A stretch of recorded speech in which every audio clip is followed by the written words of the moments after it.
Okay. So We are live. live. Good Good evening, evening, everybody. everybody. We are We are here here for for another another episode episode of the of the Crimewatch Crimewatch Rewatch, Rewatch, and I am and I here am with here my with my guest guest Claire. Claire. Claire, if Claire, you'd if you'd just like to just take like the to take the moment moment to to introduce introduce yourself. yourself. Hey, I'm Claire, fellow Republican like faker over with with my friend here, Clarence, from our quizzing days, so to speak.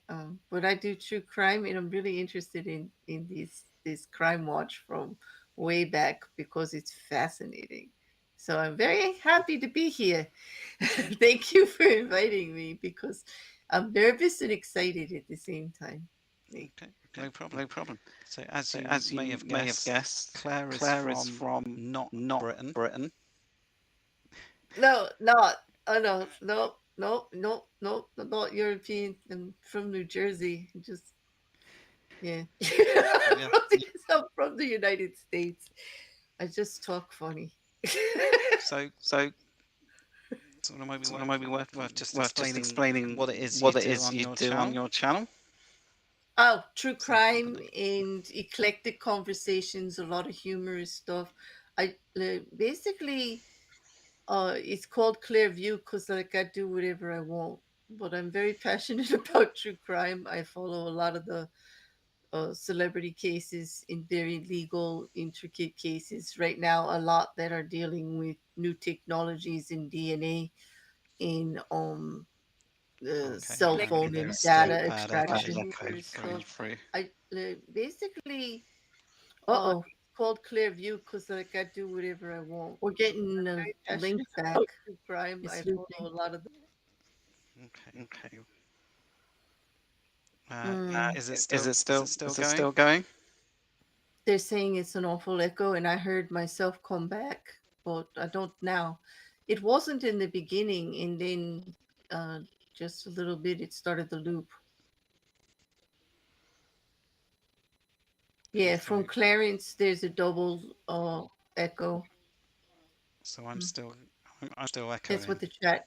Oh, I'm still echoing. Mm.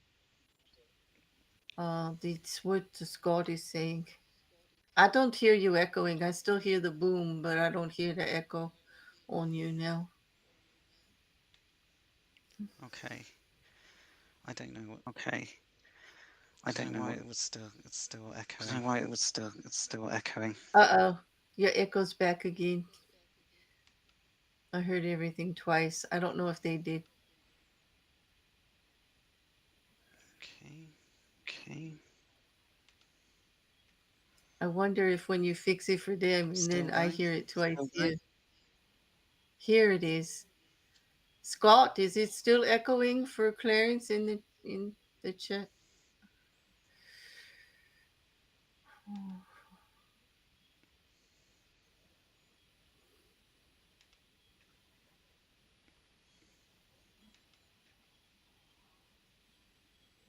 Okay. Sorry, Okay. just trying Sorry, to. just trying to.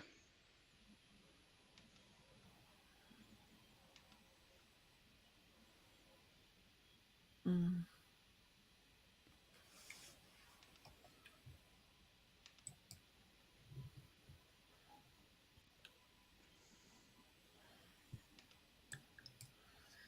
I don't see another message from No. Scott yet.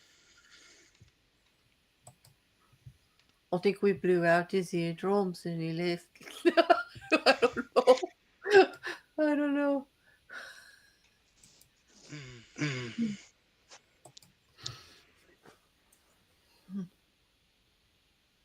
No, the wonders Man, of the wonders of technology. technology. I know it's either your friend or your enemy. Like I know just enough to be dangerous to myself, not enough to get myself out of any trouble though.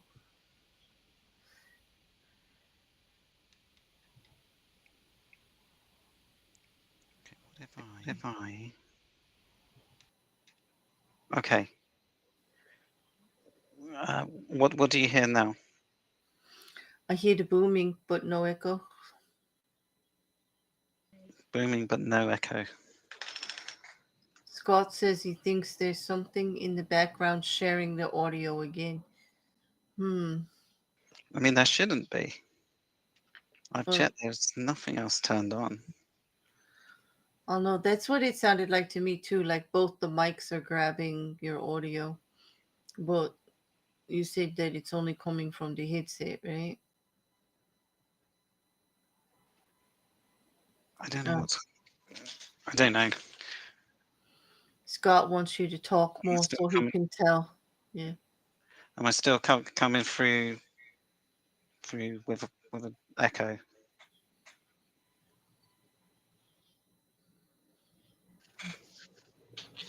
I don't know what's.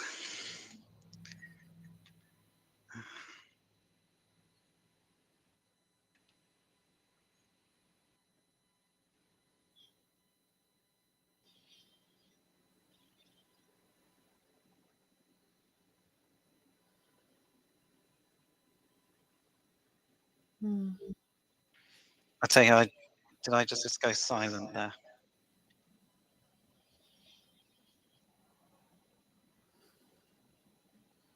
Nope, Scott says he doesn't think you echoed that time, which is good.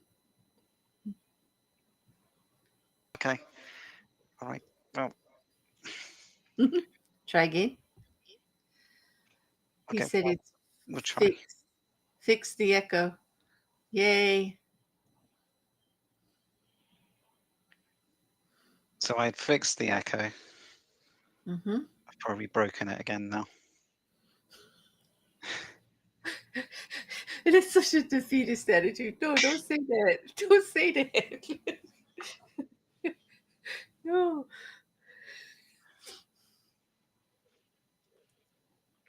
Okay. Well, I'll tell you what. Let's just let Nick Ross do the talking. There you go. Okay. Classic British theme tune.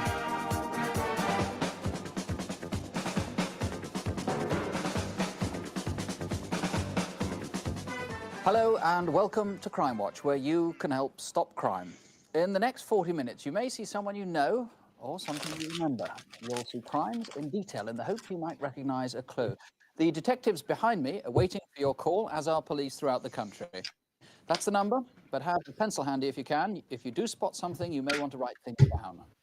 With the help of victims and police, we reconstruct crimes using eyewitness accounts and any clues that may have been left behind. The programme relies on you to help. And if you think it's unlikely that you can, well, the results of our last programme suggest the chances may be higher than you think. In fact, there's been a breakthrough in the hardest case we've ever covered. Last month, we showed you details of a murder that's remained a mystery for 5 years. The body of a young woman who's never been identified was found Still in a Jane Doe. Bedgebury Forest near Tunbridge Wells in Kent. She was battered, and about the only clue was this, her dress. It was recognized last month's Crimewatch by the woman who made it. She lives in Stratford-on-Avon. She made it for her mother. Now, since then, someone at some time has raised the hem by about 4 inches, and they took a zip out. From Stratford, the dress went to the Salvation Army in nearby Evesham and was sold at auction early in 1978. Now, did you own or alter it? If so, please call us. You might help Kent Police to solve a murder. We also asked for your help last month never to find solved. a man who attacked and raped an 11-year-old girl in the Moston area of Manchester. In particular, a suspect who was seen outside Yeah, I'm afraid it's not Maxwell Youth always Centre fun. shortly I'm before the afraid. attack. After the programme, police received several calls, one of which led to a man being charged with an offence of indecent assault, which took place in the area 2 are days some before the programme. grim That, crimes however, on wasn't there. the offence we featured, and police inquiries are still in progress. In our photo call last month, we showed you pictures of people wanted by police, and while the programme was on the air, Sussex police were called to a guest house where one man had been recognised. He'd been wanted for questioning about confidence tricks against old people. He's since been charged with obtaining money by deception. That's good. And we showed you That a was ones photo I from couldn't Merseyside find Police of Austin information John for. McCormick. He has since been traced, and he's now been charged with the murder of William Osu in Liverpool just over 2 years ago. And finally, we asked for your help in tracking down the killer of a policeman. If you remember, last October in Leeds city centre, Sergeant John Speed was shot dead while on a routine inquiry. His colleague, Police Constable John Thorpe, is here tonight. Just before the killing, he was shot through the stomach at point-blank range. So this one, He was they critically did get the wounded. killer As you can see, eventually. thankfully, he's recovering well, and he's here to appeal to It's you in quite an person. interesting story. First, let's remind Could you make of for a good the Hollywood events. Here's an film. extract from our reconstruction. Yeah. It's 25 to 9 on the morning of Wednesday, the 31st of October. Will you attend Kirkgate near to the parish church? A report of two men acting suspiciously near to Wait a minute. When they say reconstruct, like this isn't the CCTV. This is just, you know. No, these, yeah, they get some actors in. We've had a report that two men to have been acting recreate suspiciously the around this crime. car park. Is it you? I've done now. You've been messing about with this Cortina? No. Have you been on this car? I've checked around the car park, and all is in order. 2977. Couldn't you get Sergeant Speed to come to the front of the parish church Kirkgate? Oh. Oh, not good. Okay, No, so let's. we'll fill that in the morning. 1013. I've been shot. Get an ambulance. Although I think this actually survived. 2977 to Yeah, control. because he's standing there with the gun and he's calling it in and he didn't shoot him again. About 40 years Yeah. of age. Stocky Just build. walking away. Wearing a grey flat cap. Oh, no. Army type Okay. jacket. Yeah, it's Oh. Nasty. this officer. Okay, another cop. And Yep. he's running. Okay, it was that guy. That's the partner that was standing there. I thought so. Yeah. Okay, so Yes, he sir. did run away with him. Oh. Tell me, you wanted to make an appeal tonight, and in fact, I know you've had condolences not just from members of the public, even members of the criminal fraternity have written in, not only expressing their Yeah, I condolences, can't but saying remember. that I they think want they to help caught the catch guy this like man. 3 So years what's the appeal later. you wanted to make? The appeal really is to the second man, to his And friends I think or they did get relatives the or even accomplices as well. associates. Mm-hmm. The thing is that the gunman has already shown that he's extremely dangerous and callous in the way that he shot myself and Sergeant Speed. Mm-hmm. And I do think that the second man could in fact be in danger if, in the circumstances, the police get close to the gunman, then obviously the second man holds the key to his identity. He doesn't necessarily, of course, face anything like as serious a charge as the man who pulled the trigger in any case. Well, the facts as I know them, he wasn't involved in the shooting, in the actual shooting. Give us a description then, remind us of the people that the police are looking for.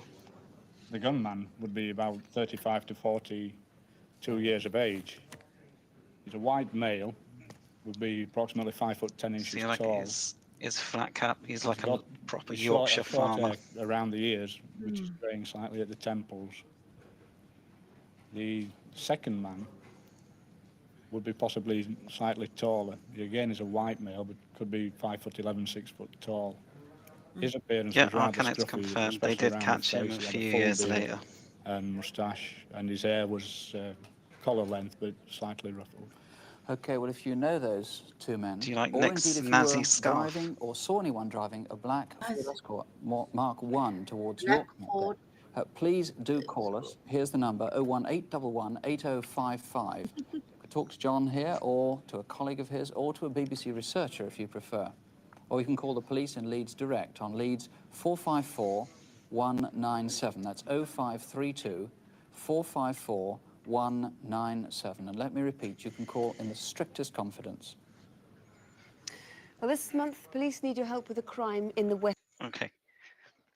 So before they start proper, Mm-hmm. so to explain, you haven't seen any of this yet. No. So we're going to watch a reconstruction, Mhm. and then at the end of it, I'll ask for your immediate reaction, and then you'll get to decide whether you think it is solved or unsolved. Okay. We'll try. And Well- then I'll tell you if I'll be able to find out. Alrighty. But you did say that the cop killer was found, right? He Did- was. Yeah. Was it the accomplice that called in? Because I would think that would have been a smart move on his end to get a good deal. I'll have to go back through my notes. I think it was, but Because here in the States, knowing about the crime and who committed it, because he was actually a witness to it, he would be getting serious charges if he didn't come forward, if they found him after the fact. Yeah. yeah. Especially if it involved a police officer. Yeah, I can find my notes on it at the moment to remember exactly how it happened. I'm not laughing, Scott. No, I'm not laughing. I'm just wondering, like, what happened to the accomplice? Because Yeah, the original police call was about two men loitering, causing trouble. So it was obviously the two of them. So there was an Yeah. initial involvement of him. And he was just standing there and he clearly saw him shoot the first cop in the stomach. There's no way he didn't. There's no way he didn't see that. Like, or Yeah. hear it or watch the guy run away. That's aiding and abetting, you know. So Yeah, absolutely. because he ran off On with my them. notes. Yeah, he ran off with them after. So Yeah, unfortunately, can't find my notes on it from last time. So I can't remember exactly how the accomplice was caught. I know. In it, like, these are But I the little remember things that keep me up at night. I remember the actual killer. He'd been robbing a few different places. Robbery. He involved in a big car chase, Ah. and then he crashed the car and he shot himself with his own shotgun. Oh. Damn. Yep. Right. Oh, I know, Scott. Like, yeah. No, it's all light and love, dear. Don't worry about it. Yeah. Oh, and before we go on, should we also tell people about our disco agenda? Yeah, let's just tell them all how weird we really are. There, yeah, okay, yes, Yeah. yes. For 2025, we've changed the meaning of the word disco. Definitely. Yeah, we want to change the meaning of the word disco to mean annoying. It is So we'll if there's fight you. anything you find annoying, It's it's now disco. disco. Yeah, so don't be disco, people. Just Yeah. don't be disco. And I'll fight anybody that's not the actual meaning of the word disco. Yeah, I will, because it is. Because it is annoying. It is. I can't even believe it was ever a thing. What I love about it is that was just a random thought I put in your chat, and you It, absolutely went with it. I did, like, yeah, I'm kind of famous for that, the accidental the unintentional innuendo, or just like picking up a thread and just running with it. It was so funny in the chat, like everybody went with, as soon as we started, everybody went with it. It just became Yeah. a thing. That happens on my channel a lot. That's why people that type in caps get timed out. And it's like they pick up all these threads and they just run with it. Yeah, currently, disco definitely, but not disco duck. Like that's double annoying. Like we're gonna let the mods start timing people out that start with the Yeah. disco duck stuff because that's kind of crazy. but yeah, it's annoying. Yeah. Hmm. Absolutely. All right, so we're going to get into reconstructions proper. Mhm. So this is your disclaimer warning. Just remember, these are real crimes, real victims. Okay. So you ready, Claire? Yeah, I'm ready. I'm ready. Okay. Country. Maybe you lived there, maybe you travelled there last September. And perhaps without realising it, you were on the same train as a killer or the killer's victim. It was a crime committed in a public place where there must have been hundreds of potential witnesses. The date was the 10th of September last year, a Monday. You could look back in a diary or a calendar to check what you were doing. Our reconstruction starts with what might have been just a bizarre coincidence. It begins on this rail journey. That afternoon, the 3:18 express train left Cardiff for London Paddington. Do you need to know where places are, or On board, two No, buffet... I'm pretty good with the locations. Yeah. Open up. Okay. okay? That's him. One with a tash. The chief steward thought that remark was suspicious. The men may have been out to rob the buffet. So later, he asked his colleague to check out the two passengers to see if he recognized them. I'd ask this to the audience. He didn't, but he remembers trains, one man did had they a northern prefer accent, and both were the buffet scruffily art? dressed. The one on the left was Or over do they 6 foot with a prefer spotty complexion. The other had a the moustache, steward with was the slim trolley and in his early 20s. where you have to pay £3 for a Walker's crisps? We're now approaching Bristol Parkway. Passengers Oh, The two men left the train shortly before 10 to 4, as it neared Bristol Parkway. They walked to the rear carriage. Perhaps they knew it was closest to the station exit. All the time they'd been on the train, the two buffet staff, particularly the steward with the moustache, felt they were being watched. Perhaps the reason the two men got off at Parkway was that they'd realised the person they were looking for wasn't on that train.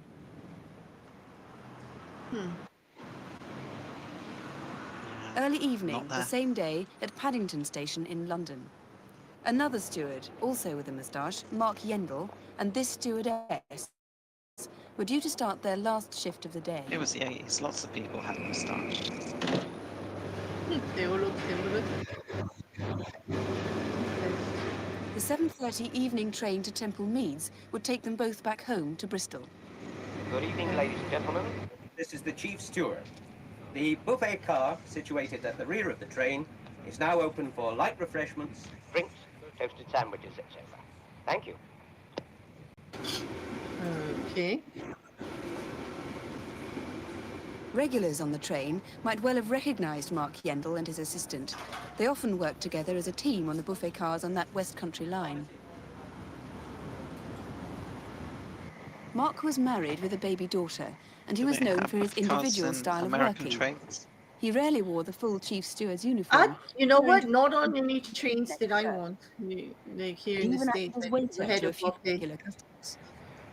But I have never been on one of the like cross countries or long, travel trains. Yeah. No, I think I'll give it a Mostly commuter stuff here. At 9:10 that evening, Mark Yendall and his assistant had finished work at Bristol Temple Meads. Station staff remember he left by the main exit and walked out to the adjoining car park, where he'd left his red Lancia car earlier that day. Well, he made it out of the Now train he'd been alive. there I to had wait suspicions he wouldn't. But he was never to see his family again. They got a Oh. park. Oh.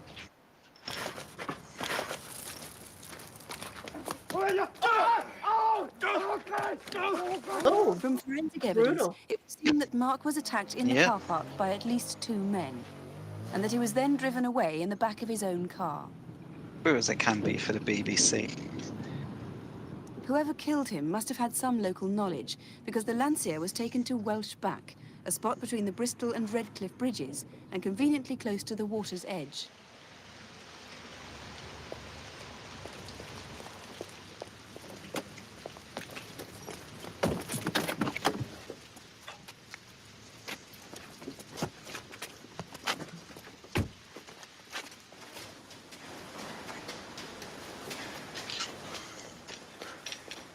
He's gonna jump up in the water.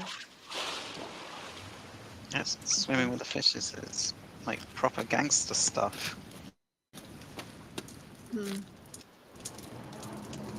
Why would they leave the car with all the evidence there? Why didn't they just drive it into the water? Mark Yendall's car was discovered by this policeman patrolling Bristol docks.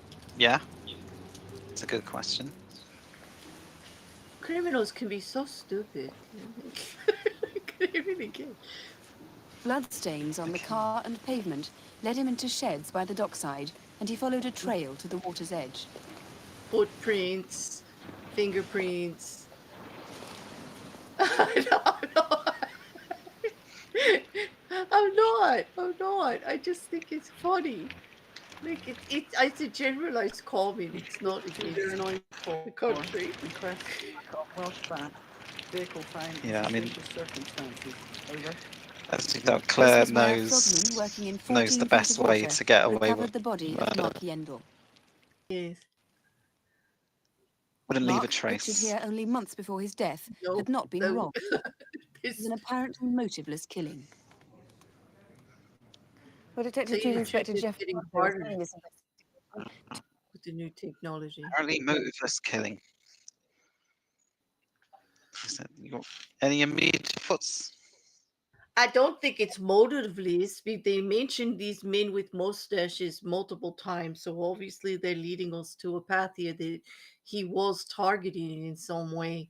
Maybe it was mistaken identity, Yes. but they're doing multiple train rides with stewards that have mustaches and referring us to them, and then they waited for him once they knew he was off the train. Again, it seems Yeah, it targeted. seems very targeted, doesn't it? Now, whether they have the right target or not, I don't know, but it definitely seemed targeted. The Whoever the two killers are, they were on a mission for a specific person, and they thought that's who that was. Yeah, but I can't imagine a man with a young family like that. What could he have done that they'd be targeting him? Unless he's some like big gambler and he owes some shyster a whole bunch of money and he didn't pay up. I don't know. That's a possibility. Hmm. That is something I thought, whether he did owe money to someone. Mm. Let's hear what. Yeah, shall we hear what the detective has to say first? Mm-hmm. Two The stewards illusion have of been choice. started on 2 train journeys on the same day. Do you think that's a connection, or do you think that's coincidence? I think there may well be a connection. Both stewards looked remarkably alike. And of course, the deceased Mark Yendall, prior to working on the Bristol run, used in fact to work on the Cardiff run. Could we have your descriptions of the 2 men that you were hoping to interview again? Yes, firstly, the man on the left was by far the smaller of the two. He had a moustache, a Mexican-style moustache, about 5'6" tall. He had dark brown hair, which was cut very short. Do you love a photo The fit? second man was described as a big man, 6'2", 6'3", slim built, with hair which was curly on top, and he was wearing a fawn lumber jacket with a dirty white collar. It seems to me like And it's interesting to everyone note that in when Britain they in got the off the train, 80s had the man on curly the hair. left, the smaller of the two men, appeared to be wearing a burgundy body warmer with a black stripe around the waistband. You need to trace those men, even if only to eliminate them from Yes, we do. inquiries. I really would like to trace them. Are there any clues from the scene of the murder on that night? Yes, there are. A witness saw a white Mark IV Cortina with a T suffix. And this vehicle was seen to drive slowly into the car park, as though it was looking for somewhere to park. It's a bit confusing between those 2 cars there. Which car is Yes, which? it's the white one, the one on the right. It drove slowly into the car park, followed by the witness's car. And the witness thought that the car was looking for somewhere to park. He followed the car slowly into the car park, and then the car stopped just past the entrance to the part of the car park where the deceased was murdered. He then noticed that a man had come and started speaking to the driver of the Ford Cortina, and that man is described as very heavily built, wearing a white shirt with the sleeves rolled up. And we'd like to trace him. It's very hard to believe that no one saw anything in a busy station car park like that. I at know, 10 is that past really 9 in the evening. suspicious? Yes, it is rather strange. It's a very busy place, Temple Meads, especially at that time of night. Well, was he the car attendant? Like, driven away in is a red Ford, It was just the car pulled up. which is A not guy that common. spoke to the driver. And of course, when it left Temple Meads, it And that- drove that down fucking to car Welsh went- Back, which is also another very busy area of the city, surrounded by pubs and clubs. Mr. Butler, thank you very much indeed. And the number to ring in absolute confidence, if you can help in any way, is 01 811 8055, 01 811 8055, or you can call the Trinity Road Incident Room in Bristol, and that is Bristol 267 985, Bristol 0272 267 985. Okay. Okay, why So did they both what drive the victim's car to the water? How did they get back from there? If they had their other car in the car park, why did they put the body in the guy's car to take the car down there to get rid of the body? It had it. they, that's a, yeah. what did- I I don't just, I don't know. oh, All that evidence, footprints, witnesses, they probably even think fingerprints in the car. yeah. Switch brows. Apparently Yeah. there's £100 in the car, In the car, which today's yeah they yeah didn't take the money, they didn't take it. so it's not robbery. This personal. Not a Okay, robbery. So it looks like it was a targeted. but it's very So personal. £100 in today's money is £320 and 61 pence, Okay, or so $393. all right, so it's very either personal to one of the two gentlemen, very personal, like he did something to a family member, or they lost a job over it, or he caused them great suffering of some kind, or they were paid to take him out, and it had to be much more than the couple of pounds that were in the car. I'm leaning more towards personal because it's very sloppy. No paid assassin is going to drive the car there and not get rid of the car with all the blood and evidence that would be. Nobody paid to kill that actually does it for a living was going to be that ridiculous about it, in my opinion, anyway. Yeah, It's personal. that's not pretty stupid.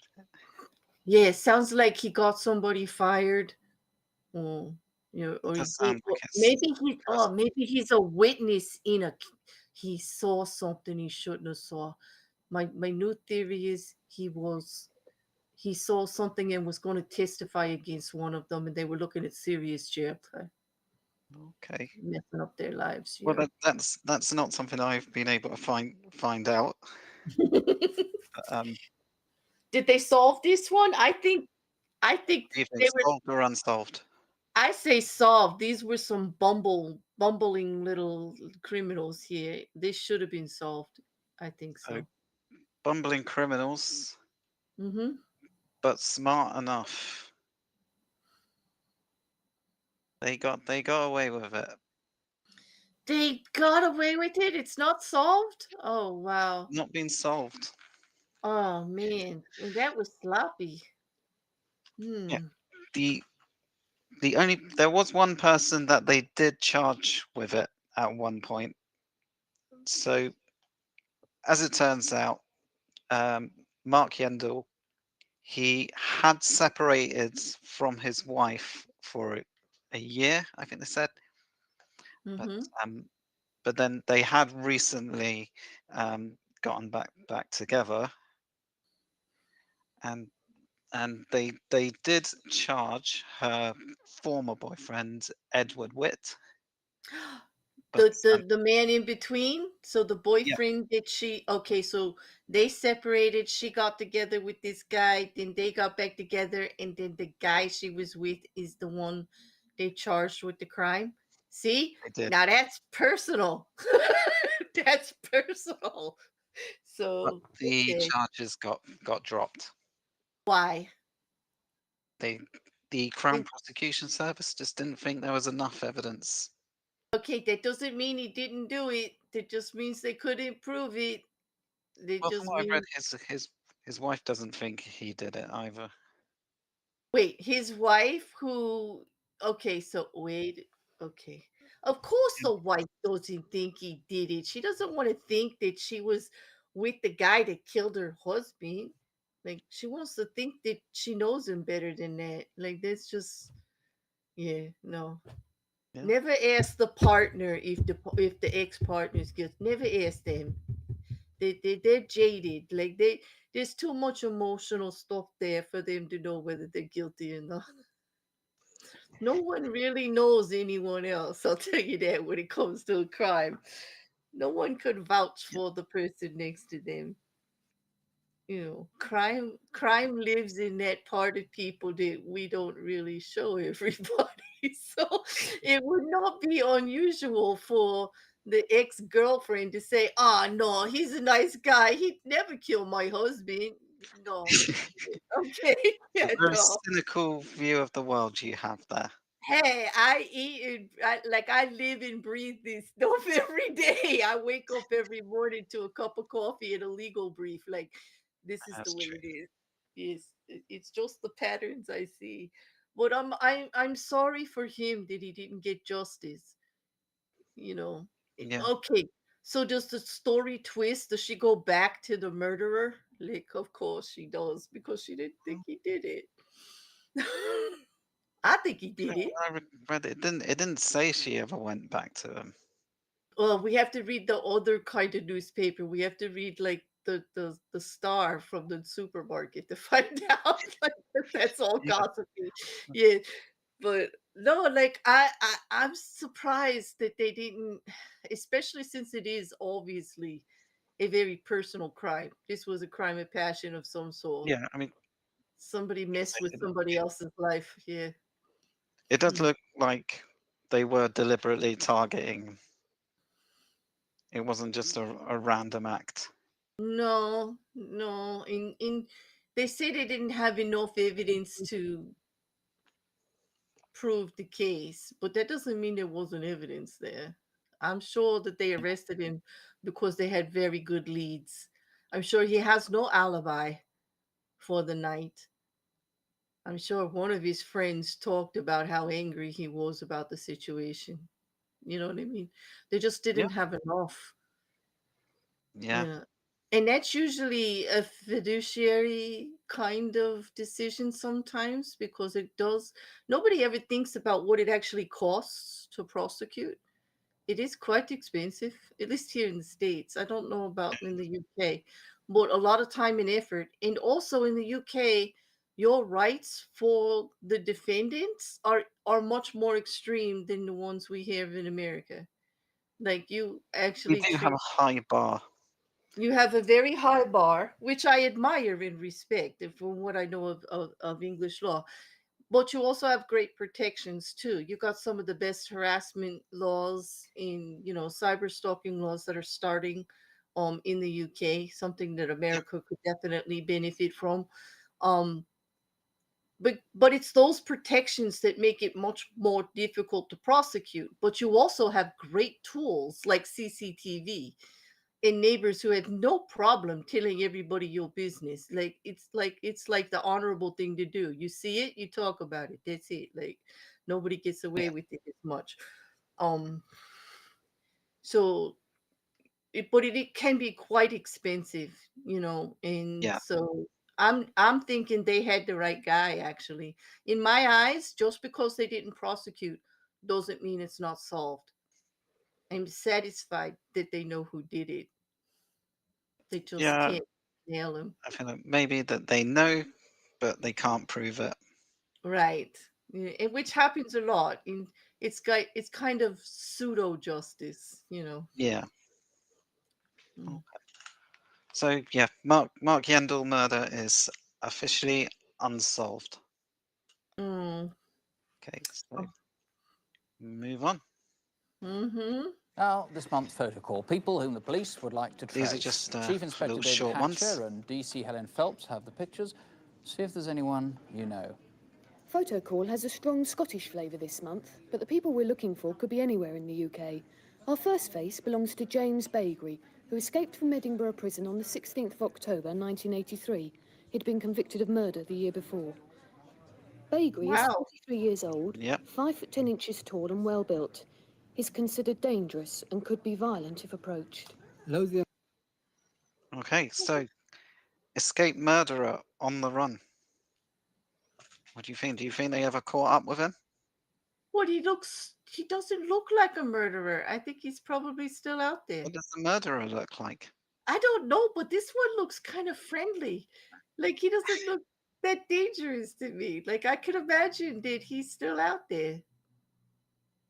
I don't see anyone turning him in. I don't know. Did they So find him? you think the police never caught up with him? Uh, well, it is the UK. Wait a minute. Let me think about that. I got to put my UK hat on. No, they caught him because like nobody would want him walking around. Yeah, they did. Oh, they killed him. Well, they found out where he was.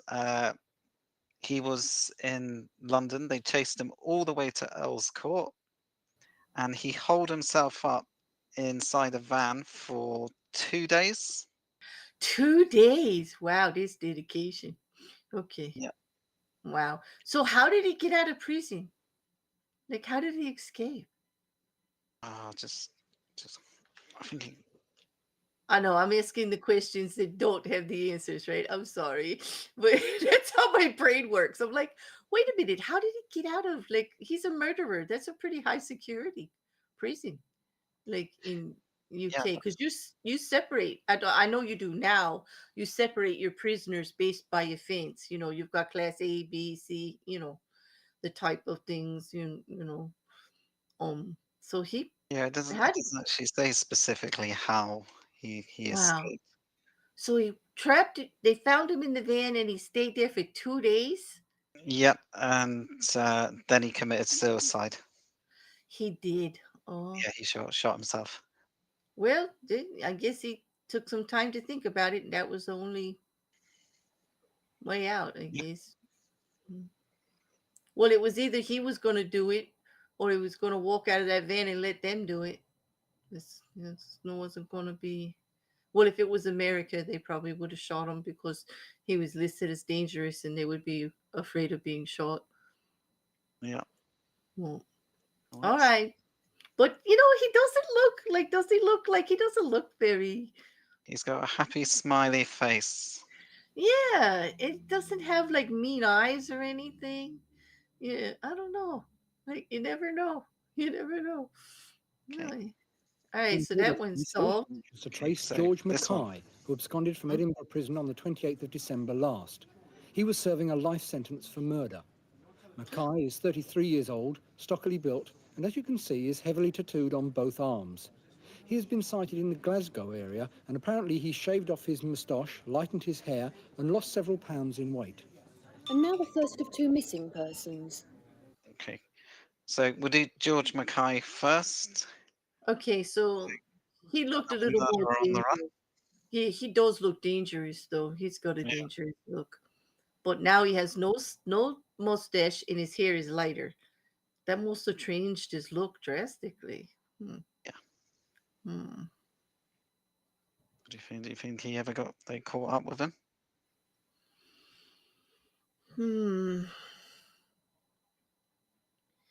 It's really hard to tell just from what they said. Well, like my brain goes in two directions. If he was heavily connected in the Glasgow area, like he had a lot of family and previous connections, chances are he would get caught because people talk. But if he does have this very criminal element look to him, so I think he's smarter than that. So since he did take the time to take off that mustache and lighten his hair, he's a little more criminal minded in how to get away with this. I think there's a good shot he's still out there. Yes, got more face fur.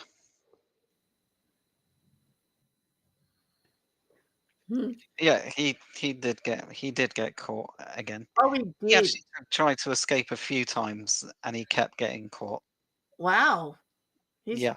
relentless, very criminal minded. See, at least I had that part right. Yeah. The way I do know how he escaped, and it sounds really weird. It was some sort of trust scheme where they would let him out of prison, and he would have to return. So they let him out, and you will come back. Yeah, you're definitely going to come back. And then he just didn't. Okay, So you're telling me, okay, all right, like, no, and I'm not picking on you guys, but I'm gonna have to go there with this one. You're telling me that a murderer got prison release, like work release, like he was allowed out of the prison? A murderer, like one Yep. of the highest offenses in the UK, was allowed to walk out of the prison on release with Yep. no beeper on him, no guard, and do like work release or charity release or some kind of thing, like where he was supposed to be doing something, and then willingly come back Yep. for that. Okay, well, that program doesn't exist anymore, does he? Like, since he No. no, okay. No. I Yeah, can't believe such a thing ever existed in the yeah. first place. Okay, because like you guys really do protect defendants' rights, and but criminals' rights. I mean, I know you want to keep the human aspect of it. It's a big thing, and I get that, and I admire that. But let's not let the murderers out on work release. Like, that's not gonna go. Especially I one. think that's a good idea. And then you're telling me he kept doing it. He kept getting out. Like, they were like, "Oh, so you won't do it again? Cool. You won't do it again, right?" And he's like, "No, no, I would never do it again." Like, no. And then like, yup, they let him. He does it again. He got out again. It's like, And anyway, oh. so George, he eventually passed away from cancer in prison in 2023, and he was just a couple months away from getting a compassionate leave. What? They were going to let him out after all of that? In America, if he Because he was fine, escaped. then yeah, they were going to let him out for his. Oh no, we wouldn't care if he escaped that many times and made a laughing stock of the system. There's no way compassion would exist. Like, they would be like, no, no, wow, wow. Yeah. I mean, I'm not laughing because he like the lack of compassion. It's just the system. That's a little crazy. Multiple times he escaped. Hmm. Yes. Sometimes Wow. the UK is a little crazy. Well,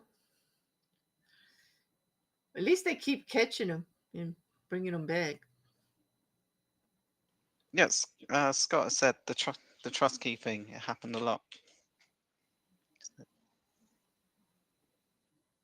They would let them out. Hmm. It sounds absolutely crazy, but Well, I know they believe in redemption and all, but like, if you keep trying to escape from prison, there's really no remorse there or redemption. You're still criminally minded to break the law. So, I don't know. It's a catch-22. This was the missing person? so yes, 14-year-old this is Colin a Maxwell has been missing from missing his home in person. London for almost a year. On Sunday, the 19th of February, Colin left his home in Victoria on an errand for his mother. Previously, he'd been living in Glasgow with his grandmother, so it's possible he intended to return to Scotland. He's 5'7" tall, wears a gold stud in his left ear, and speaks with a broad Scottish accent. And finally, Marion Hodge, who went missing last June. Okay, so Colin Maxwell. There's not a lot of details. He's 15. He used to 13. live 13. He used to live with his grandmother. Then he's with his mother, and he was on an errand for her. London, Never, yeah. never seen again. London to Glasgow. There's not a lot of information to go there. No. Hmm. Do you think he was ever found? A 13-year-old boy who doesn't want to be found. Well, unfortunately, there's a bit of a rule. If there's a child involved, they've either never been found or they were murdered. Wow. And in Colin Maxwell's case, they found his skeletal remains in June 1986. Oh, so a year or so later. Okay. Yeah, and How, it's where Where did they find the remains? In London or more towards in or London. Glasgow? In London. So he was done wrong. That's Yeah. how they said. Mm. And this is another case where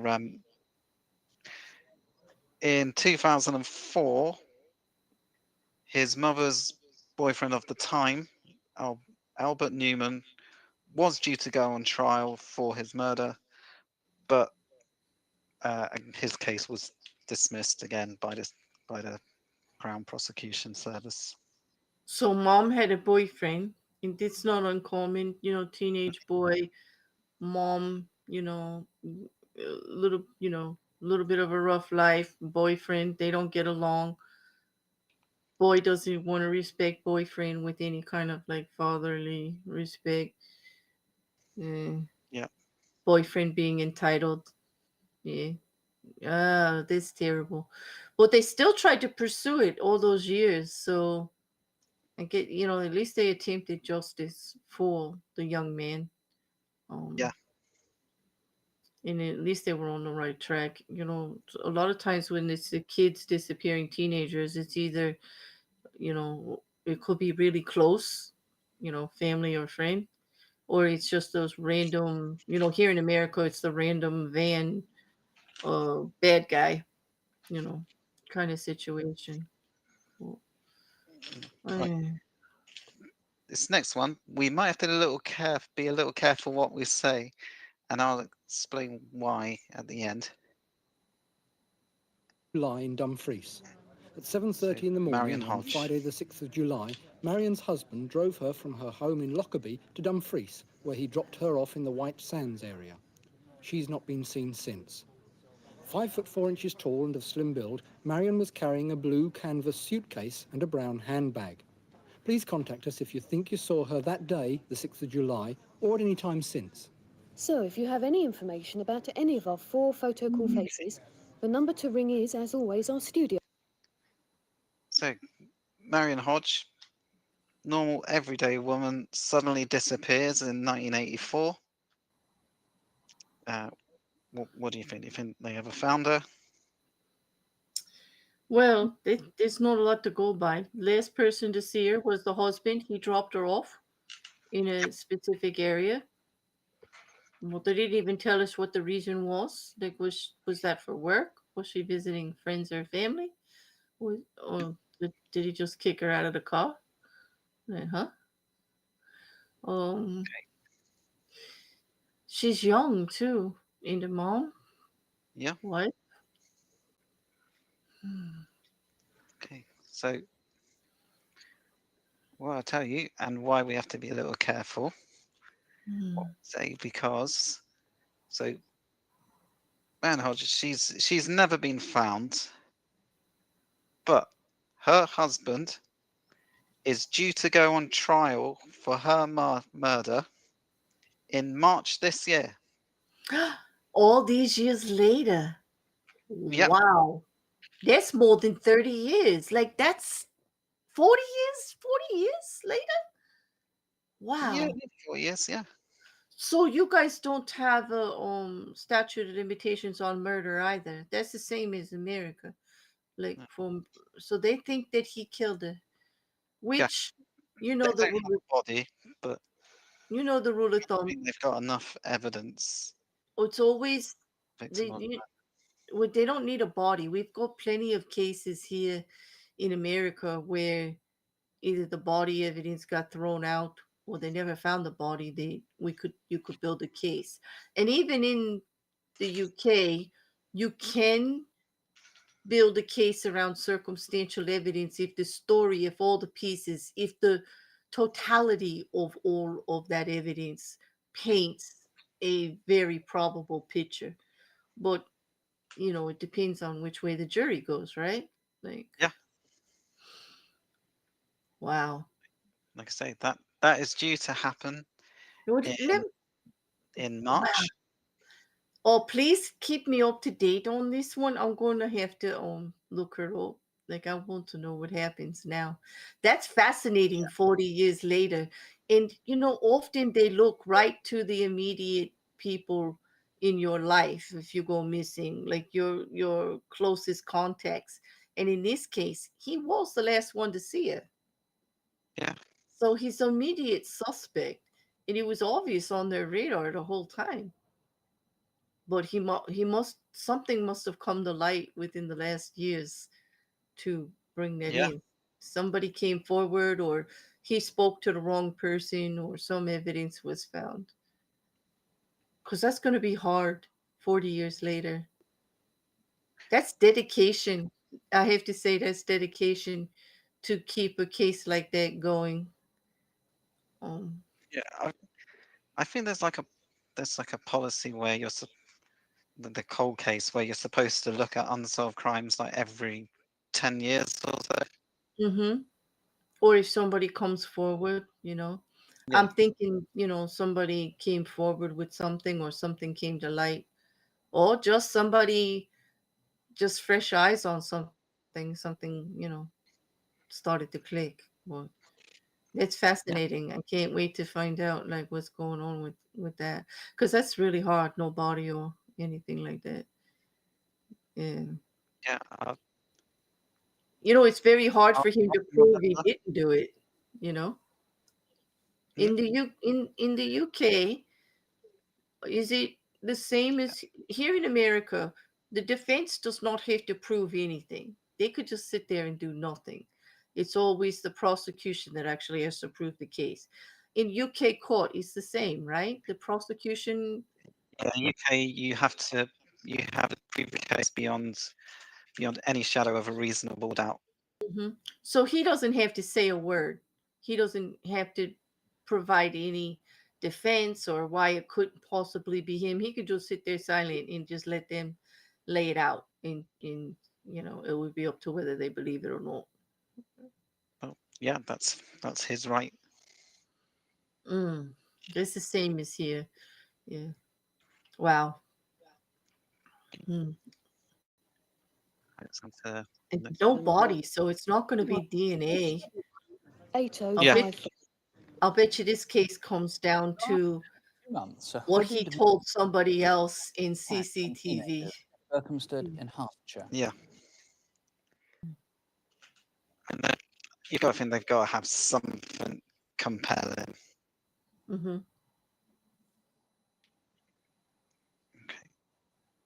So this will not be a fun one. I'll let you know in advance. Mm-hmm. His actions have filled the town with fear, and he's still on the loose. Uh-oh. Now, there are obvious dangers in featuring sexual crimes in reconstructions on television, so we've acted only on the advice and with the help of the victims, as well as the police. There have been 4 victims that we know of. They all hope that you may be able to identify the rapist before someone else is hurt. Prior to the attacks, dealing with all a 4 rapist. young women were on the main A41 road from Aylesbury to Watford that goes right through the centre of Berkhamsted.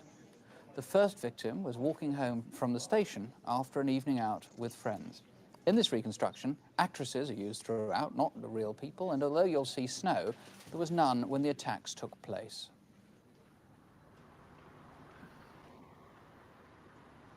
Just off the A41 in the centre of Berkhamsted is Victoria Road. At 11:55 p.m, a 19-year-old was heading home.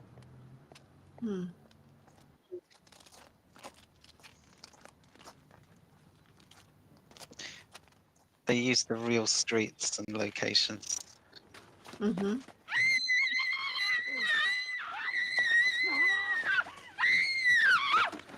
I can't imagine people didn't hear. Off. He escaped so through an that alleyway was like his leading to the test run. Ashlands Council estate. Okay, This wore a first mask. incident took place on Wednesday, the 14th of November at 11:55 p.m. Police are in no doubt that the motive was sexual. The second incident began about the same time of night, here at the Crooked Billet on the A41, when a schoolgirl left her friends to walk home. There was a man walking ahead of her, but he soon disappeared from view. Do you know, I was going to look to find out if those are still there. He was lying in wait for her in the entrance to an old people's residence. They make them look so squirrely.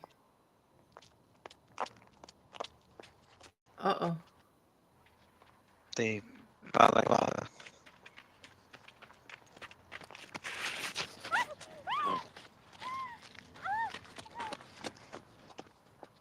Threatening his victim with a kitchen knife, he marched the young girl off the main A41 and turned off here into Durrance Lane.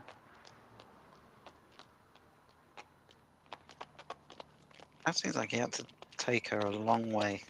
I know, and like nobody's gonna see. Like there's there's CCTV, there's homes. This is not okay.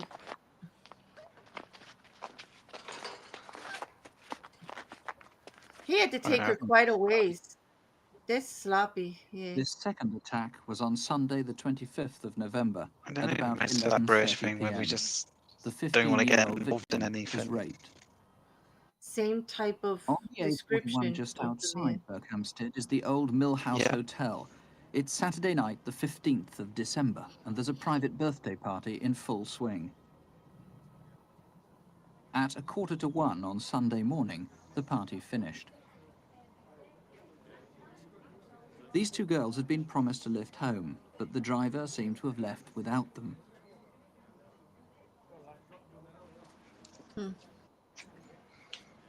That's annoying, isn't it? He's definitely not here, is he? So what are we going to do? Do you have enough money for a taxi? Oh, I've spent it all. I don't have enough either.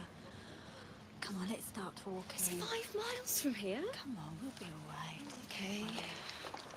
British drama At 10 its to 1 or finest. so, the girls left to walk along the A41 towards Hemel Hempstead.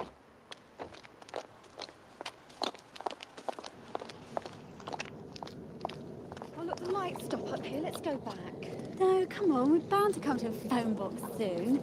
Can't be much further. I'll phone Alan, he'll give us a lift. At almost the same time, a motorist driving towards Hemel Hempstead had to brake hard as a man ran across the road in front of him.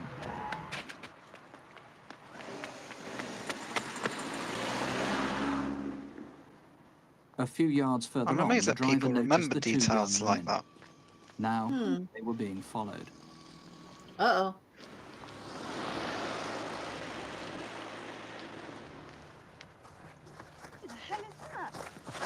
Get down and shut up.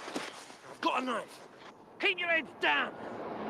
Look, if you want money, take it. Shut up as I slit your throat. And get over that fence. But we can't get through there. Don't be cocky. One more move from you. Do as he says, he's got a knife. You go first. And don't run. Otherwise your mates are goner. What? It was 1:05 in the morning, now Sunday the 16th of December. Both women were sexually assaulted. One was raped. The assailant seemed to have a local accent, and the victims say they'd Same recognize sort of his voice description again. Mm-hmm. Well, Detective Superintendent Michael Butler's in charge of the investigation. Those... So yeah, not a lot of fun that case, but any thoughts? No. Immediate or Well, it's more positive because they're all still alive, which means they have a lot of information to give the investigators. yeah. But it does take time because it's traumatic and they don't always remember things clearly, so they gotta wait and be patient. But it does seem to be a reckless guy based on the reenactment. He's not really Yeah, he takes criminally risks. sophisticated. There's no real criminal sophistication there. This is obvious deviant behavior. And so chances are, with that being the dominant factor, um, I'm hoping he's caught because he would have made a lot of mistakes. A lot of mistakes. First of all, he spoke, which means they now have his voice. They could even tell his accent, what area he's from, and if you can narrow it down to an area, then which is going to limit like the number of suspects. The other people that saw like a guy running out in front of the road, if that description matches, then they can put him in the general proximity It is just a narrowing down of who could have been there when. You've got multiple witnesses now, multiple victims. Yeah. Same time of night. So investigators are going to limit it down to who could be prowling around, who gets off duty around that time, who would be free, who people this kind of deviant behavior would have past offenses. It may be somebody already registered or somebody recently released from prison. Because it's serial and it's all close together. Like it's one right after the other, right? In quite a short time span. Yeah, I'm thinking he's caught.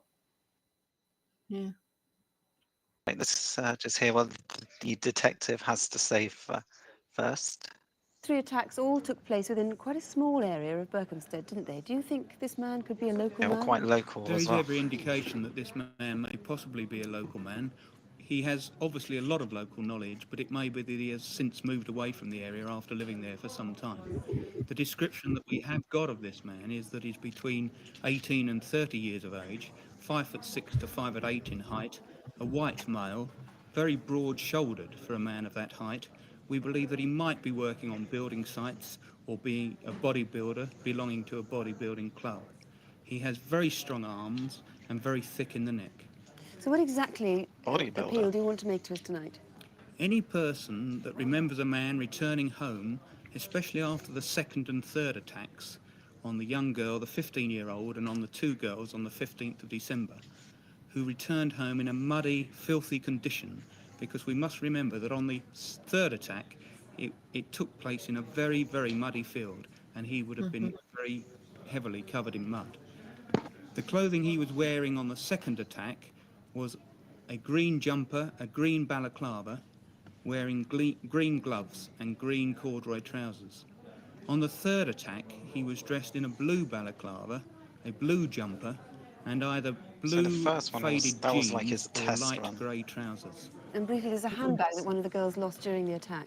Yes, in the third attack, a young lady lost this handbag, which in fact was coloured black, and in it were some Christmas cards addressed to her friends, Okay, which so in that's fact not she the hadn't actual sent. bag. Do you have any advice for women living in the Berkhamsted area while this man is on the loose? Yes, there may be other Dean women has that a this thing man has about them approached or handling attacked evidence and on haven't here. come forward. I assure those women that if they are to come forward, we would treat them most sympathetically. And if anybody in that area has the slightest suspicion who this man might be, would they please contact us? Every little piece of information is most important to us and will be treated in the strictest confidence. So you're not wasting police time. Thank you very much indeed. Could I just say again that the actresses who took part in our reconstruction didn't in any way resemble the victims, nor did they wear similar clothing. And Okay. So what do you think? Since they're thinking he's local and it's such a heinous crime, I'm hoping they got some people to come forward with information. Yeah. I'm pretty sure it's somebody who came back to the area after being away, and family members or somebody actually ended up turning him in, Yeah. based on his very erratic behavior recently. Um, or we could go the other way and just say it was the steroids. Like he's had a psychotic break. His brain's going to motion. Like he's been acting out either way. But I don't really think that that's possible. Like that one's possible. It does sound more like someone coming back to the area after a while because it's such a short period of time. These are escalated violent crimes of deviant behavior. It's not something that when it becomes uncontrollable like that, he didn't just stop. So I think if there's no more cases after, they got him. They must have got him. Yeah. Something Oh, happened. I am happy to say that they did get him, Yay! albeit Oh, not for a while. Not he wasn't convicted until 2014. really? Yeah. It's quite a few years later. Yeah. Yeah. But Well, they convicted him with DNA evidence. and when did they arrest him? I know they convicted him in 2014. But he was obviously a suspect early on, yeah? It says they arrested him in 2013. Oh. So he was, they didn't, oh, so if they were investigating, they weren't sure. But they got him with DNA? DNA evidence, yeah. There's been such advances in technology with DNA. Yes. So, yeah. Yeah, I'm happy to say he has. Well, you know what?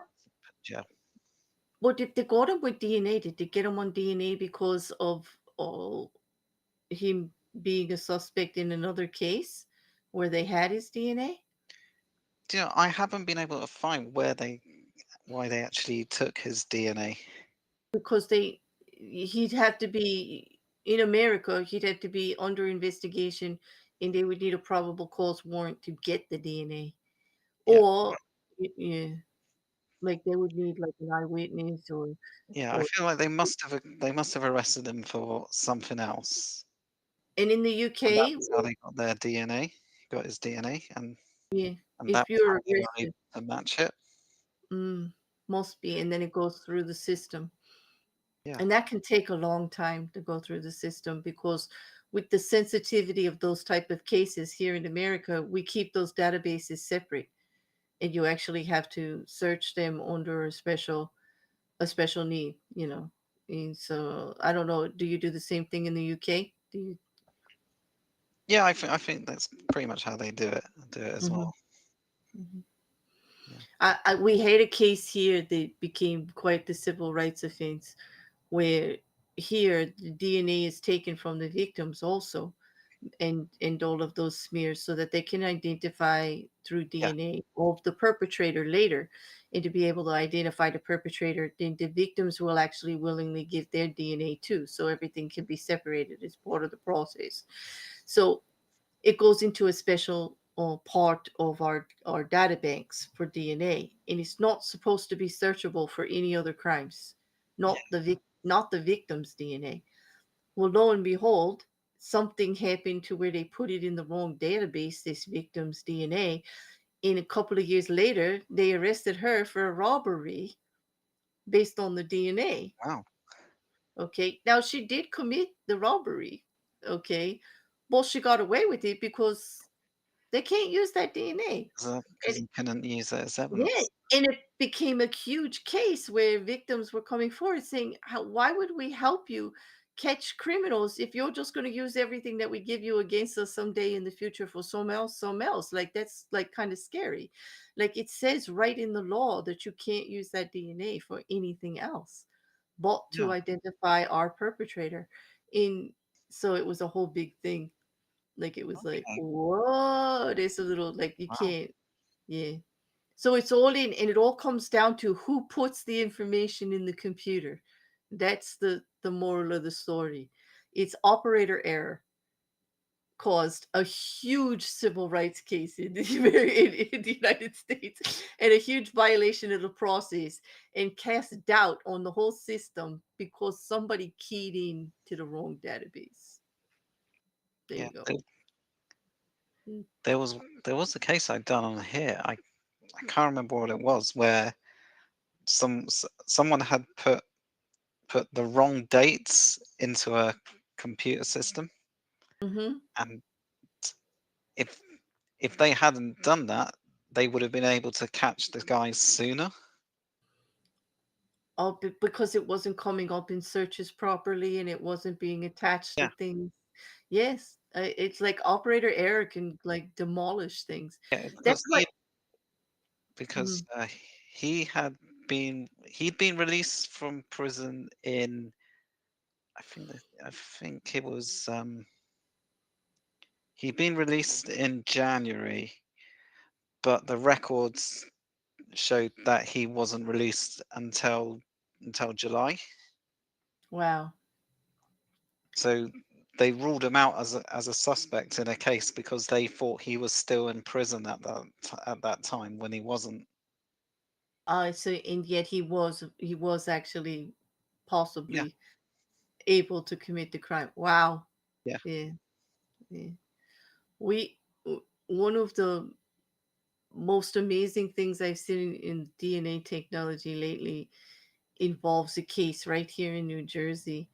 Um, a brother murdered his brother, allegedly murdered his brother's family in 2018. Yeah.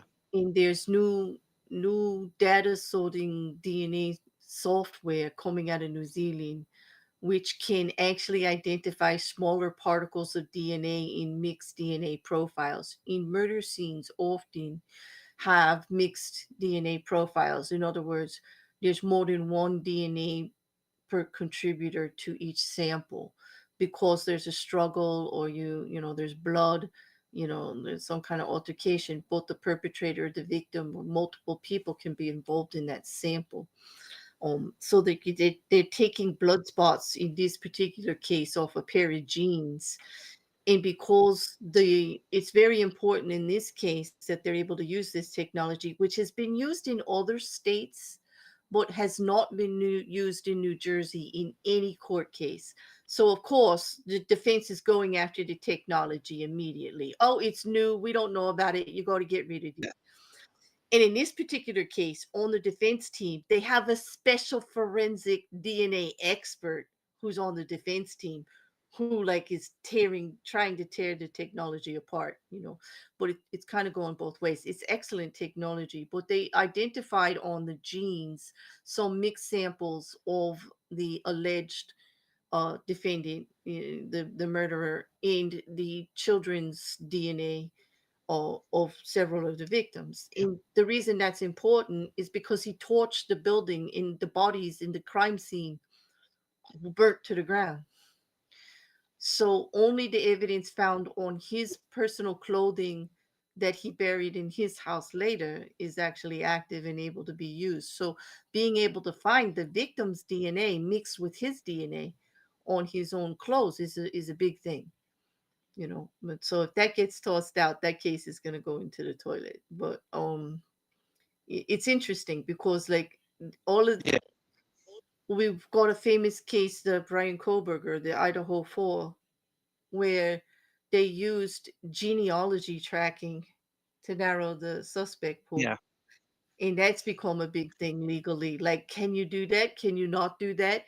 Is that a violation of people's rights? No, it's not. If you send your DNA into a multi-computer company to match you up with strangers all around the world, how is it a violation to use your DNA to find a criminal? Like, how could it be? Like I want you to find Aunt Sally, but I don't want you to use it to find criminals. Like, you can't say that. That's not fair. All right. Well, I'm going to move on to the next part here. Okay, here we go. If you think you know or might know anything that could help, here is the number: 01811 Yeah, they 8055 do a lot of here, cases or you can ring the all inquiry over the headquarters country. direct. So It's Welwyn Garden City, 31011. That's 07073 31011. Please do ring before it's too late to prevent another attack. Now, the Crimewatch incident desk, where we invite the police to appeal to you directly. Here again are Detective Constable Helen Phelps and Chief Inspector David Hatcher. We start this month's incident desk with criminals caught in the act. Caught on film by the security camera, that is. And we're hoping you'll help our Wiltshire colleagues catch up with this cunning gang of thieves. This family-owned jeweller's shop in Chippenham, Wiltshire, is where it all happened. It's a clever routine worked by 3 accomplices. One goes ahead to divert attention. He said he wants a present for a small girl. But when the assistant's back is turned, he signals the others in and points to the cloth roll of jewellery he's got his eyes on. The assistant puts the roll in the back office for safety, but our villain makes sure his friends know just where, and a hasty snatch plan's agreed. When the assistant returns, it's simple. One of the thieves, just outside the camera's view, nips into the office and snatches his prize, £12,000 worth of gold chains. Earlier, the security camera filmed all 3. With the Crimewatch computer, we can take a good look. The oldest of the trio was a smart dresser. He's about 23 years old, 6 foot tall, with blonde hair, and wore this dark cream or beige suit with a dark tie. Looks like it's the first time he's worn a suit. And what about the man who tucked the chains under his jacket? A thief himself. Well, he's about 22 years old, 6'2" tall, with fine medium brown hair, and his jumper had a pattern of squares on the front in various shades of brown. Finally, let's take a look at the last one to leave the shop, the man who kept the assistant talking. He's a year or two younger than the others, about 20. 6 foot tall and very slim. Very flattering He's picture, said to have a isn't slightly olive complexion, and that sweater was military style with leather patches on the shoulder. In fact, there have been a series of similar thefts from jewellery stores across southern England. First in Swindon in June, 2 in September in Ipswich and Oxford, and in November at Reading. We think there may be a gang of about 8 operating from London in groups of 3 or 4 at a time. If you think you recognise any of the men in the video, please call us here. A gang of jewellery thieves. Any thoughts? Well, at that age, I guess there'd be a lot of people that know if they're hanging out together. They're not. They're on camera. They're the primary suspects. They're linking the 3 of them together. There's going to be plenty of people that know that those 3 associate with each other. So there's a high probability for me that this one's solved. Yeah, okay. So it was a little detective work. I was able to find out the jewellery shop was called Jazz Hearts in Chippenham. And I'm going to find out. I can confirm that at least one of them had been charged for the theft. A guy called Paul Miller. Oh, so there you go. Well, would you get one of them and put him up on charges, depending on whether he indicates the others or gives enough information. But if they know it's him, they also can find out who he associates with. Because at that age, it's not like they weren't seen other places together, I think. You know what I mean? I don't know how careful you'd be at 20. You know. Yeah. So I can confirm at least one of them was caught. There you go. What he shot the others, I haven't been able to confirm. There you go. Well, do we count that as partially solved then? Partially solved, yeah. Gangs are a bad idea. Somebody would. Yeah, there's always a weak chain, a weak link in the chain. Yeah, that's what I was thinking too, because of the age, in that they're seen together like that. Yeah, they're taking a risk. That's a big risk because there's cameras. They're not hiding their faces or anything. Well, this was the 80s. Camera CCTV wasn't quite as prevalent back then. Yeah. So this is true. Yeah. Maybe they didn't realize they were going to be caught on film. I tell you, those 3, if this was now in a jewelry store, they would have been caught right away, wouldn't they? Like, because you would have seen them in the store at the time of the crime. You would have been able to track them by CCTV as they left the store, where they went. Like, you would be able to follow cameras all the way along if you knew who you were looking at. Yep. Right? Yeah, they would have got them right away. Probably would have tracked them. You would have seen them go in the store, seen them come out, and exactly where they went after. Yeah, they probably would have tracked them all the way to where they sold the jewelry to somebody. Like, they probably would have got the whole thing. Yeah. Yeah, it's a different age. If you travel through West London regularly, you might be able to help us with a serious attack and robbery. It happened on the Friday before Christmas, the 21st of December, in the Shepherd's Bush area. At about 1:30, a robbery took place at Harry Fenton's clothes shop on Shepherd's Bush Green. a detective chased a man and was stabbed 3 times. His attacker eventually made off from near Shepherd's Bush roundabout in a purple-coloured Mark III Ford Cortina, like this one. The car may have had a black vinyl roof or a red stripe and was last seen heading towards the Notting Hill area. As a detective was taken to hospital, this bag, dropped by his attacker, was recovered. Inside was this white trench mac, and on it, splashes of paint. If you look closely, you might see they're light blue, and the coat may have been cleaned recently to try and remove them. Also inside the bag was a bus ticket. From this bus, the 260. Detectives think the man travelled from the 260 from Acton Town Hall on his way to Shepherd's Bush at about 1 o'clock. If you were on that bus or in the Shepherd's Bush area and saw the man, aged about 17, 5 foot 6 inches tall, and wearing a bomber-type jacket, please ring us. Devon and Cornwall police are looking for thieves. Okay, so he stabbed a policeman, ran away. So it's wow, but they got like where he traveled. They got like stuff he Unclothed wore, policeman. and they've got stuff he wore in the past. Yeah. Hmm. I think they got this one. Yeah. Mm-hmm. Yeah. So they did get him, but of an unusual way. So what happened was the guy who stabbed the police officer, Cecil Costa, he was on trial for the murder of a man called Tai Hing Hao. Guys, if I've said that wrong. But anyway, it was during his trial that his co-defendant came out and said that he had stabbed the police officer previously. Oh.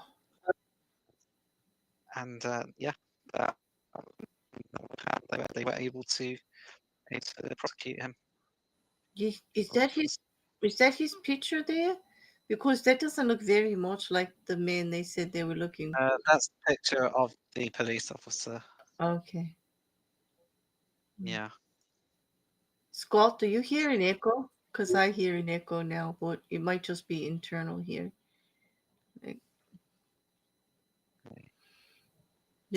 but at least they got him. But that's interesting that they got him through the other case, not through investigating this one. Yeah. Yeah, that's an unusual way to be caught, isn't it? You know what? It happens more often than not because like all information gets taken and write down in the police, all go back to the same place. I mean, it depends on if the crime is local or whatever. Then they would be talking amongst themselves. But they also put everything in the databases. A lot of cases come down to the research in going into other cases and finding stuff like looking for similar MOs, looking for similar weapons, similar area. They get a lot of information that way. This is fascinating. I can't believe these are some from the 80s. Like this is so long ago, but it's so very relevant still. For rare clocks. 3 were stolen on the afternoon of Wednesday, the 7th of November, from a house in Wellswood Park, Torquay. This early 18th century George Graham quarter repeating clock is 15 inches tall, made of ebony, and I'm told probably worth more than £20,000. Wow. This Merrill is another desirable collector's item. 280 years old, it's worth about £15,000. The maker of the third clock is not known, but it might fetch about £9,000 at auction. 2 men dressed as workmen were seen near the house at the time of the burglary and may have used a white van with a blue stripe down its side. If you know the men, the van, or the whereabouts of the clocks, ring us here on Crimewatch. And finally... So, what's the most expensive clock that you own? That I own? Mm-hmm.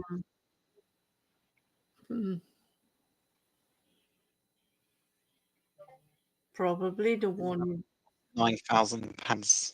I do not have a lot of separate clocks like anymore in my home. most expensive one currently in my home is in the corner of my PC. Like this is like because everything like my oven has a clock on it, the cable system has a clock on it. Like I wear a watch, but it's not expensive. I don't even wear it every day anymore. You know, like I don't know. How about you? Yeah, I mean, my grandmother had like I a have is the one on go on. the only clock I have is the one on my phone. Yeah. But my mom, she owns quite a few clocks. Don't know why she just keeps buying them. Mm. So Um, you know the opening scene of Back to the Future. I guess I it's could take something. my mum's clocks and recreate that. I guess it's something they collect. Like my grandmother had like a grandfather clock, a stand-up one, like with the pendulum and everything. And then one of my aunts had a cuckoo clock from Germany that was all carved wood and had the little people that came out and did the little dancing song thing. That was like annoying. That was very disco. I did not like it at all. Very disco. Very disco. Like I was like, I don't know. I got better Do you think things. they I think they did. It's a little obnoxious to spend $30,000 on a clock. I think the market to get rid of those things is very small. People would talk like I'm thinking, yeah, I'm thinking they're caught. Yeah. Yeah, I haven't been able to find if they were caught. So it looks like they weren't. I was able to find a story that um, that said they'd received a lot of leads on the case, but I haven't been able to find anything after that. So as far as I'm aware, it's unsolved. They did get some anonymous calls, so that's good. They think Damn, this oh, so they would have to. I mean, it's such a limited market, right? Like for something like yeah. that. And apparently there's something on the clocks themselves. So if you took them to like an antiques dealer or something, they would be able to identify that it had been stolen. Mm-hmm. Because they're registered. That's how they know who made them, in Yeah, the archival list. Yeah. Mm. yeah. All right. Yeah. Let's go. Yep. So no more time for that. Let, let's go on. A sticky problem for thieves in the West Country. They're probably trying to get rid of 31,000 cans of stolen Silvercrin hairspray, and all of them fairly new to the market. A trailer Hairspray. loaded with the hairspray was stolen from a lake in Supermare on Wednesday, the 2nd of January. The trailer So was disco. so are the cans, made up of normal or firm hold varieties. If you can help us trace the hairspray or a particularly well-groomed gang of thieves, call us on the incident desk. The number Oh, cheeky. 01. You think they stole £31,000 worth of hairspray? I tell you, this is so dumb. Like, let's like, they probably just offed it somewhere. I'm sure they know where the hairspray is, like in all the little like in the stores or anything that are buying like stuff off the back of a truck. But Yeah. as far as the thieves, I don't think they caught them. Like, I mean, how seriously do you think they're actually looking for these hairspray guys? Like, serious? I don't know. So I think what they did was these thieves they just saw this unattended lorry. They didn't Mhm. know what was in it, and they just took it. Finders keepers. But then they open up the lorry and they find a load of hairspray, and now they're like, I don't know what I'm gonna do with this. Yes, and you'd have to unload it into a some type of convenience, like sometimes a store, like, for resale. And that's risky. So I don't know. I don't think they caught them. 'Cause, Okay. yeah. This one, they did get caught. They did? Okay. And I'll tell you, this is a proper Crimewatch success story. Because I found it in this little story about Crimewatch. And it does explain in there that the thieves, they stole the lorry. They took it to a farm, and they asked the farmer if they could just leave it on his land for a bit. Farmer said okay, and then the farmer went and watched Crimewatch. Oh, and he recognized it. The lorry on there, and bingo, the police busted. There you go. So because they didn't try to get rid of the payload, they got busted anyway because they tried to hide the payload somewhere. That's well. There you go. That is a Crimewatch success story. Success story. Yeah. So we can directly attribute that to Crimewatch.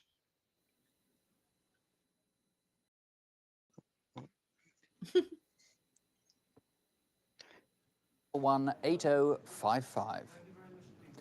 In our final case tonight, there were 3 witnesses, the victims of the crime.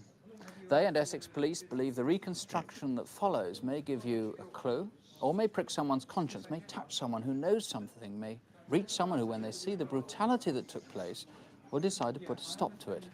As brutal About as a they month can ago, be in the early on hours BBC. of Friday, December the 14th, there was a burglary near Epping in Essex. A good deal of property was stolen, but that mattered little to the family compared to the ordeal that they were put through.